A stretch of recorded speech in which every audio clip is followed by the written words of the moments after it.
All right, how the devil are you? Hopefully your legs are feeling a little bit better after yesterday's walk and you've had a little bit of extra time to recover now. So we're going into the next workout.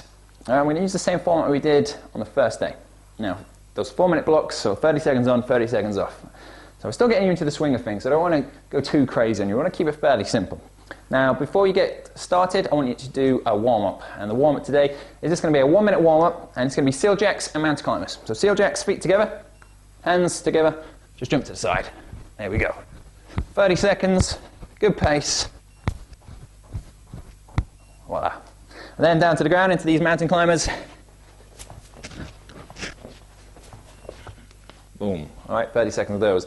Again, if the mountain climbers are too difficult on the floor, put your hands onto a table or a chair. That'll make it much easier.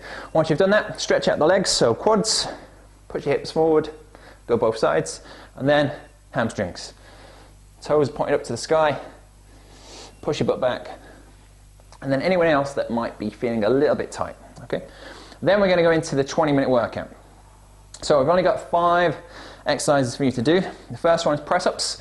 Now the thing with press-ups is that most people, or most women I should say, do them wrong, all right? Now you want to have your hands wide. Now most women have their hands too close together and they try and do the press-up and they can't get down low enough. And that's because the hands are too close together.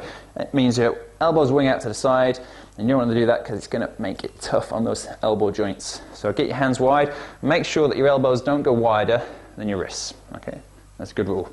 Now I don't need to do press-ups on the knees either. Now you may be thinking, Gavin, shut up, I can't do press-ups. I can't do them on the floor, not a chance.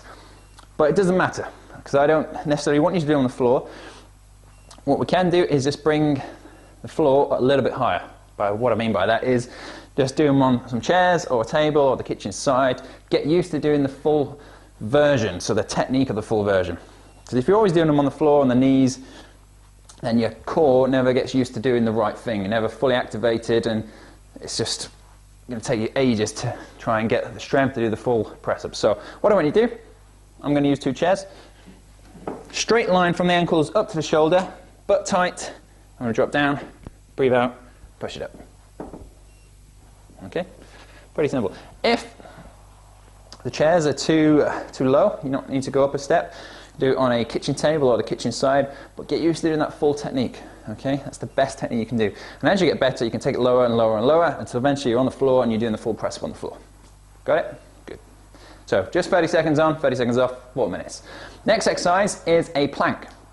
Now for the plank, I'm going to do them on your forearms this time rather than the full extended version, just to mix it up more than anything.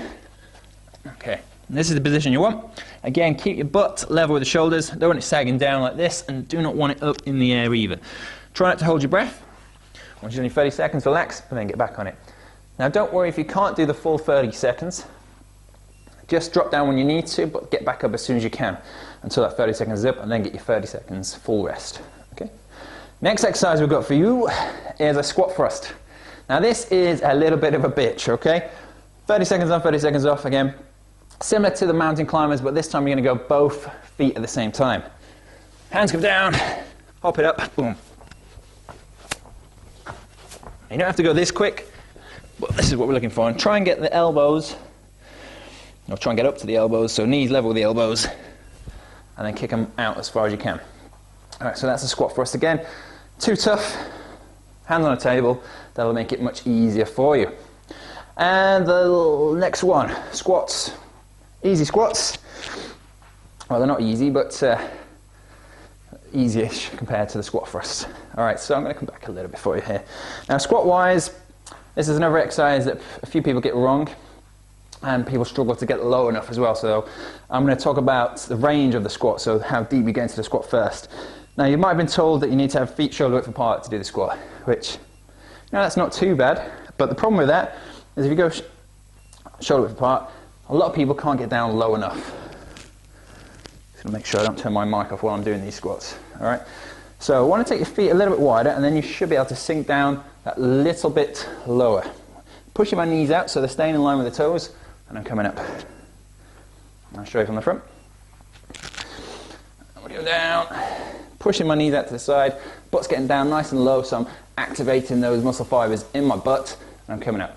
As we squat down, you should be able to wiggle your toes, so you want to keep the weight towards the heels, and you also want to make sure that your back stays straight. Now when I talk to people about keeping their back straight, some people try and keep it just vertical. Vertical doesn't mean straight. Well, it is going to be straight, but you can keep your back straight in all sorts of different angles. All right, so just as if you're going to sit back into a chair, push it back. You should have a little curve in the small of the back, but we can keep it straight without having to be vertical. All right, so that's a squat. Next up, we have jumping jacks. So again, finishing with a little bit of cardio. 30 seconds on, 30 seconds off. Feet together, hands overhead. Boom. There we go. Voila. So that's it. 20 minutes. Again, if you want to rest in between each exercise, you can do, but ideally keep them going all the way through and get a good workout that way. That's it for me today. Have fun, and I'll catch you tomorrow.